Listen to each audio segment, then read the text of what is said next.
Halo, salam sejahtera untuk kita semua. Saya Abel Amadius Tios, NIM 111170057 dari Tekom kelas E. Pada kesempatan kali ini, saya akan menjelaskan poster saya mengenai zonasi bahaya tanah longsor menggunakan geologi informasi sistem dengan studi kasus dari Sindu Pacok, Nepal. Pertama, tanah longsor sendiri merupakan fenomena alam didefinisikan sebagai pergerakan massa batuan, puing-puing, atau tanah di lereng menurut Cruden tahun 1993. Kemudian, secara global, ini adalah bencana yang menyebabkan kematian dan cedera ribuan nyawa dan perusakan miliaran properti.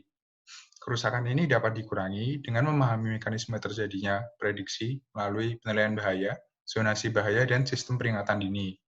Beberapa studi telah dilakukan untuk memahami mekanisme tanah longsor ini secara lebih jauh.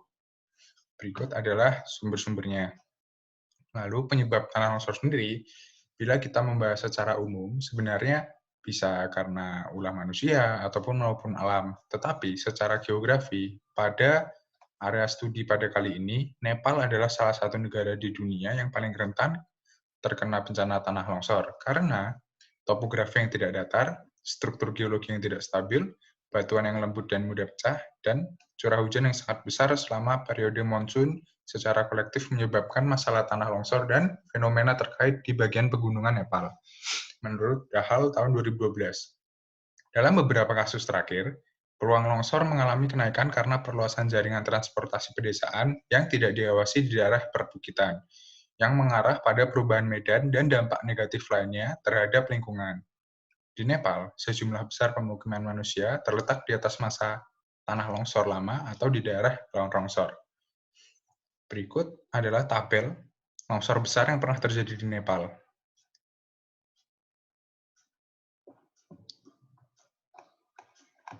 Dari sini kita juga dapat melihat peta. Di sini adalah peta DEM dari wilayah studi ini terletak di distrik Sindu Palchok, terletak di zona Bagmati di daerah wilayah tengah Nepal. Peta DEM ini bisa kita dapatkan di web secara terbuka.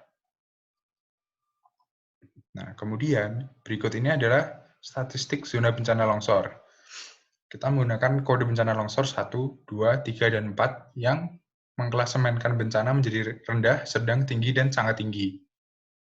Nah, ditemukan bahwa sekitar 0,6% area atau 16,44 km persegi berisiko sangat tinggi dan 40,65% atau 1030,5 km persegi memiliki bahaya yang tinggi terhadap kegagalan lereng. Daerah-daerah ini menunjukkan bentuk lahan yang tinggi atau lereng dekat jaringan sungai atau dekat dengan jalan dan tutupan lahan pertanian.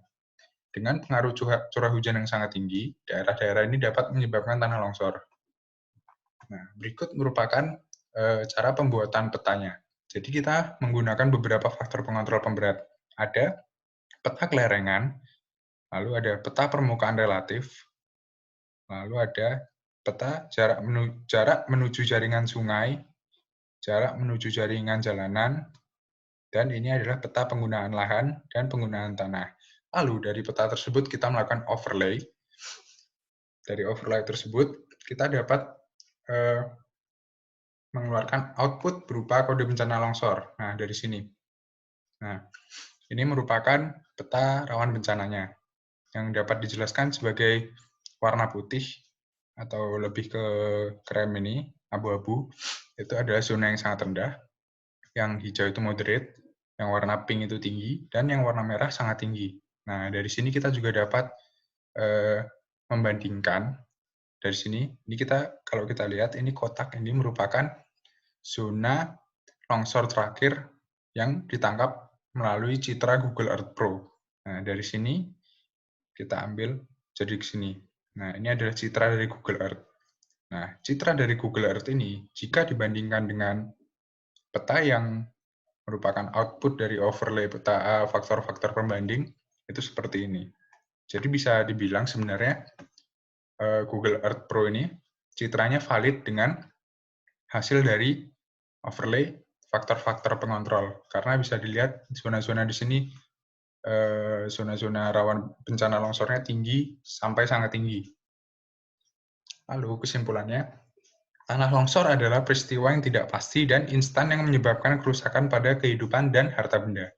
Berbagai faktor pengendali seperti kemiringan, bentuk lahan relatif, jarak ke jalan dan jaringan sungai, penggunaan lahan dan jenis tanah digunakan untuk mendapatkan peta bencana tanah longsor.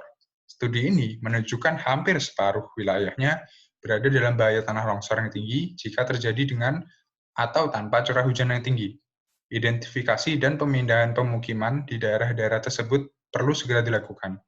Dan di masa depan, menggunakan peta bencana tanah longsor ini dalam perencanaan penggunaan lahan akan sangat berharga untuk mitigasi bencana, untuk menghindari kehilangan serta pengelolaan lingkungan di tingkat lokal. Berikut ini adalah daftar pustaka yang saya gunakan. Saya menggunakan dua paper internasional yang kemudian saya bandingkan datanya dan menjadi poster tersebut. Demikian presentasi dari saya. Untuk kurang dan lebihnya, saya mohon maaf.